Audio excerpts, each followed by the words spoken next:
हरि ओम. न तद्भासयते सूर्यो न शशांको न पावकः यद् गत्वा न निवर्तन्ते तद्धाम परमं मम. सूर्य, चंद्र, अग्नी यांच्या प्रकाशानं ते प्रकाशित होत नाही आणि जिथे गेल्यावर गेलेले परत येत नाहीत, ते माझं श्रेष्ठ असं घर आहे. ते माझं श्रेष्ठ असं धाम आहे. 15व्या अध्यायातला भगवद्गीतेचा हा श्लोक आहे आणि अतिशय अवघड आणि क्लिष्ट असं तत्वज्ञान या अध्यायात, या 13व्या अध्यायात असं आहे. आणि स्वामी जसं म्हणायचं तसं की तत्वज्ञानावर फार बोलायचं नसतं, पण अभ्यास आपल्याला करायला लागतो. स्वामींनी जसं एका ह्याच्यात सांगितलं होतं की सगळीकडे व्याप्त असं एक ईश्वर तत्व आहे. ते तुझ्यात आहे, तूच ते तुझ्या आतच त्याचा अनुभव घेता येतो. आताही त्यांनी सांगितलं की नीट तत्वज्ञान एवढंच आपल्याला. पण भगवद्गीता जी आहे आणि त्याच्यावर ज्ञानेश्वर महाराजांनी जे भाष्य लिहिलंय त्याची ब्युटी बघणं हे सुद्धा अ, एक सौंदर्य आहे जीवनाचं असं वाटतं आणि एक भाग्य आहे आपलं मराठी माणसांचं. तर मला वाटतं आपण त्याच अनुषंगाने थोडस मी जे जसं समजून घेतलं ते अगदी वर्ड टू वर्ड न मांडता थोडस तसं मांडतो एक उदाहरण देऊन. समजा एखाद्या माणसाला एखादं भयानक असं स्वप्न पडतंय आणि आपल्याला कळतंय की तो घाबरलाय, स्वप्नामध्ये दुःखी बसलाय किंवा काय जे असेल ते, आणि तो जागा व्हायला अजिबात तयार नाही. तर आता आपल्याला समजा त्याच्या स्वप्नात जाता आलं आणि त्याला सांगता आलं, तर आपण काय सांगू त्याला? तर आपण त्याला असं सांगू की अरे, समजा स्वप्नात गेलोच आपण आणि त्याला तो जो स्वप्नात जो कोणी आहे जो घाबरलाय त्याला आपण सांगायला लागलो, तर आपण त्याला सांगू हे बघ, हे सगळं स्वप्न आहे आणि हे तूच निर्माण केलंय. किंबहुना हे तू जे सगळं हे जे काही पाहतोय, ज्याला घाबरतोय, भूत असतील किंवा काय आणखीन काही समस्या असतील, हे सगळं तू आहेस. ते स्वप्न पाहणाराही तू आहेस आणि खरं म्हणजे खरा तू तर वेगळीकडेच आहेस. आता हे ऐकून तो परत स्वप्नात सुद्धा झोपला नाही म्हणजे मिळवलं. पण पहा ना, म्हणजे की स्वप्नामध्ये आपणच सगळं जग निर्माण करतो आणि आपण त्याच्यात वेगळे पण होतो त्या जगापासून आणि मग त्या जगाशी आपण इंटरॅक्शन करत राहतो. हे आश्चर्य आहे खरं म्हणजे, की आपल्याला स्वप्नामध्ये आपण कोणाला तरी स्पर्श करतो आणि तो वेगळेपणाने आपल्याला तो स्पर्श जाणवतो. तो खरं म्हणजे आपणच आपल्याला स्पर्श करत असतो, आपणच आपल्याशी बोलत असतो, आपणच आपल्याला घाबरवत असतो, आपणच घाबरत असतो. पण तरी तसं वाटत नाही, ते वेगळेपणाने वाटत राहतं. जसं आपण त्याला हे सांगू आणि त्याला सांगू की खरं म्हणजे तुझा आता या स्वप्नाशी संबंध नाहीये, तू खरा वेगळाच आहेस. तर जागा हो स्वप्नातनं, हेच सगळ्यात मुख्य गोष्ट आहे, की जागा होणं ही मुख्य गोष्ट आहे. आता समजा त्याने विचारलं की कसं जागा होऊ मी, काय करू की ज्याने जागा होईल?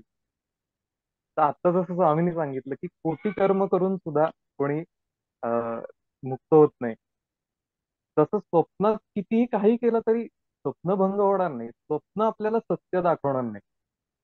तर स्वप्न पाहण्याचं थांबवायला लागेल, तेव्हा सत्य स्वतःहूनच प्रगट होईल. स्वप्न, जी गोष्ट स्वप्न दाखवते, ज्या प्रकाशात आपल्याला स्वप्न दिसतंय, ते आपल्याला सत्य तो प्रकाश दाखवणार नाही. तर तो प्रकाशच इव्हन याला कारण आहे की आपल्याला सत्य दिसत नाहीये. तेच या श्लोकाच्या पहिल्या ओळीत असं म्हटलंय की न तद्भासयते सूर्यो न शशांको न पावकः. म्हणजे जे काही प्रकाशाचे ह्या जगामध्ये सोर्सेस आहेत, त्यांनी आपल्याला सत्य दिसणार नाही. जसं आपण स्वप्न पाहतो तसं हे जग म्हणजे परमात्म्याला पडलेलं स्वप्न आहे. आता हे जे सगळे शब्द प्रयोग आहेत, हे सगळं जे बोलायची पद्धत आहे, ती 100% बरोबर कधी नसते. म्हणजे हे जर तत्वज्ञानाची उदाहरणं असतात, की विवेकानंदांनीच असं म्हटलंय की 100% कधी अचूक तत्वज्ञानाचा दृष्टांत असा कुठला असणार नाही.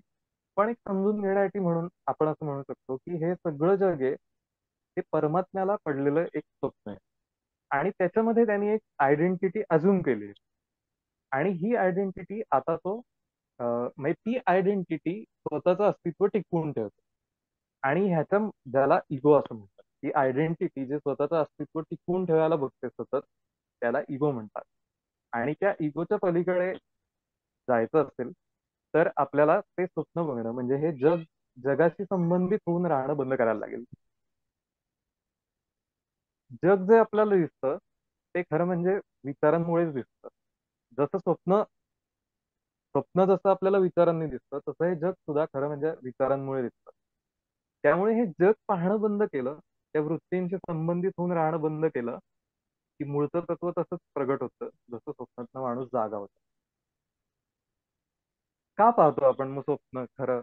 म्हणजे ईश्वराने स्वप्न का पाहिलं परमात्म्याने आणि हे जग निर्माण केलं? असे प्रश्न पडतात जे तत्वज्ञानाचा अभ्यास करतात किंवा ज्यांना कशासाठी मग पहिलं स्वप्न कोणी निर्माण केलं मग त्याला पहिल्यांदा असं का वाटलं बरं स्वप्न निर्माण करावं वगैरे. त्या 15व्या अध्यायात हे सगळे आहे म्हणजे ही गोष्ट की हे जगाचं वृत्त कसं निर्माण झालं संसारात वगैरे. आपण थोडं समजून घेण्याच्या ह्यानी मी असं म्हणेन की आपण झोपेतच स्वप्न बघतो असं नाही, जागेपणी पण आपण स्वप्नरंजन करत असतो पहा.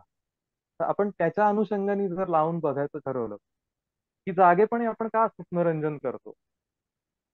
खरं म्हणजे आपण जिथे असतो तिथेच खरे खरे असतो, पण मन कधीच तिथे नसतं. ते मनामध्ये एक जे त्याला हवंय, मनी वसते स्वप्नी दिसे म्हणतात तसं, जे त्याला हवंय त्याचा तो विचार करतो मन. म्हणजे मनामध्ये आपण एक जागेपणी एक आयडेंटिटी निर्माण करतो स्वतःची. की समजा उदाहरणार्थ एखाद्याने आपला अपमान केला आणि त्याला आपल्याला काही त्यावेळी बोलता नाही आलं, पण आपला इगो दुखावला गेलेला आहे. तेव्हा आपण काय करतो, आपण आपल्या मनाचे दोन भाग करतो. एका भागाला तो अशी कल्पना करतो, एक भाग तर मी असतो. आणि मग त्याला आपण जे काही झापू मनामध्ये, जे काही त्याचा अपमान परत परत परत परत चांगल्या चांगल्या अपमानाचं वर्जन थोड्या थोड्या वेळाने करत राहतो. ह्या सगळ्यांनी आपण खरं म्हणजे आपला जो अहंकार दुखावला गेलाय तो आपण अधोरेखित करतो, स्ट्रॉंग करत राहतो. की मी कोण आहे हे मी स्वतःला ठसवत राहतो. मी हाच आहे, मी हाच आहे, मी हाच आहे, मी हे व्यक्तिमत्व आहे. जे कोणीतरी दुखावलं असेल तर ते आपण विचारांमध्ये रिपेअर करत राहतो ऍक्च्युली. आणि ह्याचं म्हणजे ह्या अहंकार प्रोटेक्ट करतो आणि त्या अहंकाराच्या मार्गाने आपण समाधानी व्हायला मुळात बघत असतो. जे अहंकाराच्या मार्गाने समाधानी व्हायला जगाकडनं आपण खूप मिळवायला जे बघतो त्याला वासना असं म्हणतात. आणि त्या वासनेमुळेच हे सगळं जसं आपण मनात निर्माण करतो वासनेने स्वप्न बघतो, तसं वासनेमुळेच आपण हे सगळ्या जगाचं हा संसार सुद्धा आपण तसाच बघतोय. त्या म्हणजे हे संसार सुद्धा एक प्रकारचं स्वप्न आहे आणि त्याच्यातले हा जो आहे हा स्वप्न पाहणारा हा स्वप्नातला हे स्वप्नातलं व्यक्तिमत्व आहे जे आपण स्वतःला समजतोय ते पाहणं बंद केलं. आणि ते बंद करण्याचा उपाय हा ध्यानच आहे असं आपल्या लक्षात येईल की सत्याच्या जाणीवेला जे जिवंत बनायचं जो पाहतोय काय पाहतोय याला महत्व नाहीये. कारण स्वप्न काय कुठलंही स्वप्न पाहिलं तरी स्वप्नच आहे. कोण पाहतोय त्याच्यावर जर आपण लक्ष ठेवत राहिलं हळूहळू हळूहळू या जगाची बधी वृत्ती सगळ्या आपल्या गेल्या. जसं डोळे बंद केले की जग खरं गायब होतं, फक्त वृत्ती उरतात आणि आपले निष्कर्ष उरतात त्यांच्याबद्दल. हळूहळू तेही गायब झाले, संवेदना उरतात. त्याही गेल्या की मग कोण उरतं? तर तो मीच उरतो. मग तो आणि जसं आहे की स्वप्न बंद झालं तरी जागा नाही झाला माणूस. तर जागा होणं ही आणखीन तिसरीच गोष्ट. तो उत्तम पुरुष मला वाटतं जागा झालेला जो अनुभव आहे स्वतःचा तो उत्तम पुरुष आहे. आणि त्याचा अनुभव घ्या असं सांगणारा हा पुरुषोत्तम योग नावाचा अध्याय आहे. थोडस सगळं अवघडच आहे, परंतु आपण आपल्या अ, जीवनात हे पाहिलं की आपल्याला लक्षात येतं ही गोष्ट की जसं आपण निर्माण करतोय गोष्टी तसंच ते निर्माण झालेले आहेत मुळामध्ये. त्या निर्माण नाही केलं आपण इथेच राहिलो समजा दरवेळी विचारांमध्ये जातो. विक्रम वेताळाची गोष्ट ऍक्च्युली असं दर्शवते. मी एकांच्या प्रवचनात ऐकलं होतं की वेताळ विक्रमाला गोष्टी सांगत राहतो आणि विक्रम त्या गोष्टीत हरवत राहतो. तसं आपलं मन आपल्याला गोष्टी सांगत असतं आणि आपण त्याच्यात हरवत राहतो. जर आपण त्याच्यात नाही हरवलो आणि इथे इथे राहिलो इथेच इथेच इथेच असे राहिलो, तर हळूहळू जे सगळं व्यक्तिमत्व असतं ते क्षीण होत जातं. आणि नंतर आपल्या असंही लक्षात येतं की हे व्यक्तिमत्व सुद्धा एक वेताळाची गोष्ट असते. आणि मुळात ती जर आपण नाही ऐकली तर आपण विक्रमादित्यसारखे विक्रमीपणे जागे होऊ. तत्वज्ञान मी म्हटलं तसं ही एक अवघडच गोष्ट आहे. ह्याच्यात पुढच्या आणि एक आहे की जागा झालेला मनुष्य परत कशाला झोपी जाईल, म्हणजे परत कशाला स्वप्न बघेल. बघेल सुद्धा, पण त्यावेळी त्याला हे माहित असेल की मी स्वप्न बघतोय. म्हणजे संतांमध्ये आणि आपल्यामध्ये म्हणजे इतर लोकांमध्ये हा फरक आहे असं मला वाटतं की संत स्वप्न बघतात त्यांना माहित असतं की हे स्वप्न आहे. आपण स्वप्न बघतो ते आपल्याला सत्य वाटत असतं. जसं कृष्णमूर्तींनी म्हटलंय की when you see thought as thought it is freedom. जेव्हा विचारांना किंवा स्वप्नालाच म्हणू आपण ते स्वप्न म्हणून आपण बघू तेव्हा आपल्याला मुक्ती मिळेल. तर जे भगवंताचं धाम आहे ते विचाररहित आपण झालो की आपल्याला जे त्याच्या ज्ञानाचा अनुभव येतो तेच त्याचं आत्मज्ञानाचा जो अनुभव आहे तेच त्याचं श्रेष्ठ असं धाम आहे. आणि श्रेष्ठ असं धाम असं म्हणण्याचं कारण बहुधा कदाचित त्यांना असं म्हणायचं असावं की लोक वेगवेगळ्या ठिकाणी जातात, वेगवेगळ्या तीर्थ महात्म्य म्हणून एक असतं पण त्याचं खूपच काय काय वाढवून आणि मग तेच आत्ता स्वामी म्हणाले तेच की धर्माला ग्लानी मुख्य उद्दिष्ट विसरून मग ते तीर्थ महात्म्यच करत बसतात इथे तीर्थ. तर तसं श्रीकृष्णाला अपेक्षित नाहीये, म्हणजे भगवानांना अपेक्षित नाहीये. ते असं म्हणतात की तुला माझ्या खऱ्या घरी यायचं असेल तर स्वतःच्या आतमध्ये स्वतःचा अनुभव घे, तेच माझं खरं घर आहे. स्वामी जसं त्यांच्या त्या संदेशात नेहमी ऐकतो आपण तो संदेश, त्याच्यात म्हणतात की तुमच्या जवळच आहे, तुम्ही स्वतः जसे जसे जवळ जाल तसं तुम्हाला माझं अस्तित्व जास्तीत जास्त जाणवायला लागेल. म्हणजे स्वामी आपण स्वामींना भेटायचं असेल तर आपल्या ह्या घरी आपल्या गेलं पाहिजे.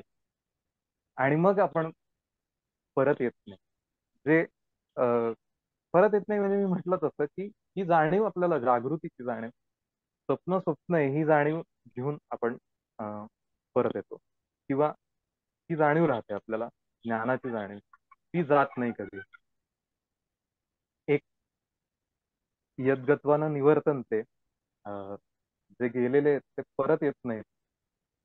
अ, काही वेळा भीती पण वाटते हे ऐकून की मी पूर्वी ऐकायचो मी एकांचं प्रवचन ऐकलं होतं त्यात ते म्हणाले की बुद्ध बुद्ध कवी लौटते नाही, कोई बुद्ध कवी लौटा नाही. आणि भीतीच वाटली मला, लौटता नाही म्हणजे काय. तर आपल्याला त्या गोष्टीचा कल्पना नाही करता येत की जशी स्वप्नातल्या माणसांना जागेपणाची कल्पनाच येऊ शकत नाही, कारण तो स्वप्न सापेक्ष त्या गोष्टीची कल्पना करत असतो. आणि करूही नाही कारण चुकीचीच करणार कल्पना. पण जे वाचून परत परत मला प्रेरणा मिळते तिथे जायची, त्या गोष्टीकडे जाग होण्याची प्रेरणा मिळते की ह्याला श्रद्धा एकमेव मार्ग आहे तसं म्हणाल तर. पण तरी ज्या ज्यांच्यापासून ही प्रेरणा मिळते त्या स्वामी विवेकानंदांनी लिहिलेलं एक पत्र आहे, ते मी वाचून दाखवणार आहे. ज्याच्यामध्ये हे दोन्ही भाग इतके सुंदर आलेत. हे जोसेफाईन मॅक्लिओड यांना लिहिलेलं पत्र आहे. हे शेवटच्या काळातलं साधारण पत्र आहे, जेव्हा त्यांनी सगळ्याचा राजीनामा दिला होता, रामकृष्ण मठ सोडला होता आणि 1902च वर्षांनी ते ह्या पत्रानंतर त्यांनी देह ठेवला. तर 18 एप्रिल 1900 ला लिहिलेलं हे जोसेफाईन मॅक्लिओडनं लिहिलेलं पत्र आहे. त्यातला मी काही भाग वाचून दाखवतो. हा. माझ्या शरीरापेक्षा माझ्या आत्म्याला अधिक शांती लाभत आहे असे मला वाटते. युद्धात मी जिंकलो आणि हरलोही. मी सगळी बांधवान केली असून त्या मोक्षदात्याची प्रतीक्षा करत आहे. हे शिव, हे शिव, माझी नौका परतीरी नये. जो काहीही झालं तरी अजून मी तोच मुलगा आहे की जो दक्षिणेश्वरच्या त्या वटवृक्षाखाली बसून श्री रामकृष्णांच्या मुखातून निघणारे अद्भुत शब्द आश्चर्यचकित होऊन एकाग्र चित्ताने ऐकत असे. तोच माझा खरा स्वभाव आहे. कामे, परोपकाराची कृत्ये आणि इतर साऱ्या गोष्टी माझ्यावर लादल्या गेल्या. आता पुन्हा मला त्यांचा आवाज ऐकू येत आहे. तोच जुना परिचित आवाज माझ्या हृदयाला कंपायमान करीत आहे. बंधने निखळून पडत आहेत. प्रियजनांविषयीची आसक्ती दूर होत आहे. काम नीरस होऊ लागले आहे. जीवनाचे आकर्षण मावळू लागले आहे. फक्त आता प्रभूंचे आवाहन ऐकू येत आहे. येतो प्रभू, येतो मी. गत गोष्टींचा विचार करू नको, माझ्या मागून ये. येतो मी, प्रिय प्रभू, येतो मी. खरेच येतो मी. निर्वाण मला समोर दिसत आहे. कधी कधी मला त्या अनंत शांतीसागराची स्पष्टपणे प्रतीती येते. किंचित देखील वारा किंवा लाट त्याची शांती भंग करत नाही. मी जन्माला आलो याबद्दल मला आनंद होतो. मी यातना सोसल्या याबद्दलही मला आनंद होतो. मी मोठमोठ्या चुका केल्या याबद्दलही मला आनंद होतो. आणि आता चिरशांतीच्या राज्यात प्रवेश करतानाही मला आनंद होत आहे. मी कोणालाही बंधनात टाकून जात नाही. मी कोणतीही बंधने घेऊन जात नाही. हे शरीर पतन पाहून मला मुक्ती मिळो किंवा मला जीवन मुक्तीच मिळो, माझे जुने व्यक्तित्व गेले, कायमचे गेले. ते पुन्हा कधीही परत येणार नाही. मार्गदर्शक, गुरु, नेता, शिक्षक विवेकानंद निघून गेला आहे. मागे राहिला आहे पालक, शिष्य, प्रभूचा सेवक. जे परत येत नाहीत, येणगत्वान निवर्तनते, तर परत आलेच ते असे येतात बालक, शिष्य, प्रभूच्या सेवकांचा.